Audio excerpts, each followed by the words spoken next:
This is Newcap News with Lauren Poland. Good evening and thanks so much for joining us.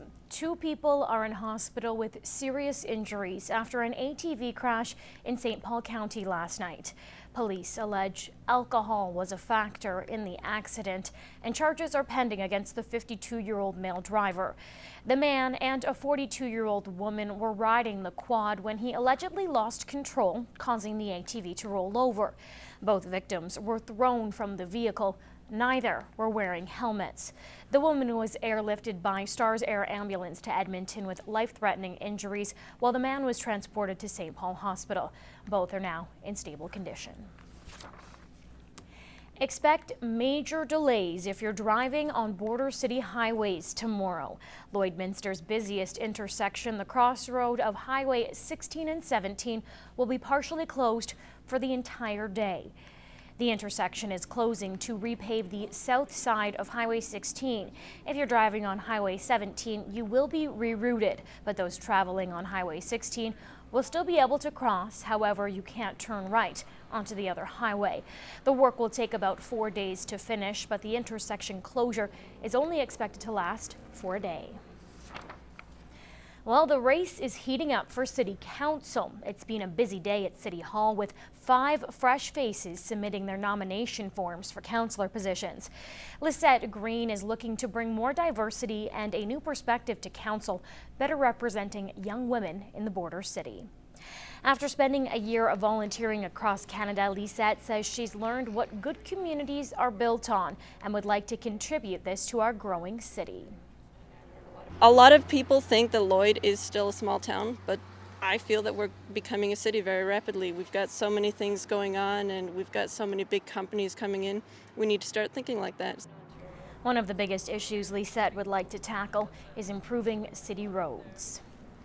Irwin Workin is also vying for a council spot. He says he brings a unique perspective to the table, offering insight for expanding transportation in our city. Workin is a pilot and chief flight instructor at Border City Aviation, and as someone who's traveled a lot in his career, he says what he's learned from around the country will be an asset to council. That's what I can really bring is that fresh, young perspective, because I mean you have a lot of experience on the city council, which is invaluable, but you don't see the connection between the young generation and that older generation. He says transportation in Lloydminster needs to be more carefully examined.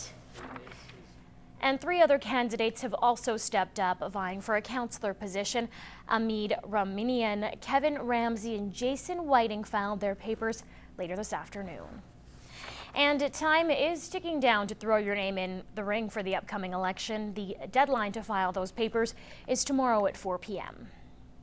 All the nomination forms are online. If you're running for school board, you need 10 people to sign your nomination papers. If you're running for councillor, you need 25 people to sign your nomination papers. So far, 15 people have submitted their nomination forms for a councillor position, but as of now, Mayor Jeff Mulligan is still running unopposed. Nomination forms must be dropped off at City Hall in person, not through fax or email. It's great to see everybody that's taking an interest in the municipal and school board elections and encourage people to get those nomination papers filed. And while there's overwhelming interest in city council positions, it's a different story when it comes to school board members. Both the public and Catholic school divisions don't have a full slate of candidates yet. The LPSD is searching for 1 more candidate, while the Catholic school division needs 2. The Conference Board of Canada revealed this week that Edmonton and Calgary are expected to lead the country in economic growth over the next 4 years. Stefan Kachmar finds out how that will impact our border city. The numbers are in favor of an economic boom in Alberta.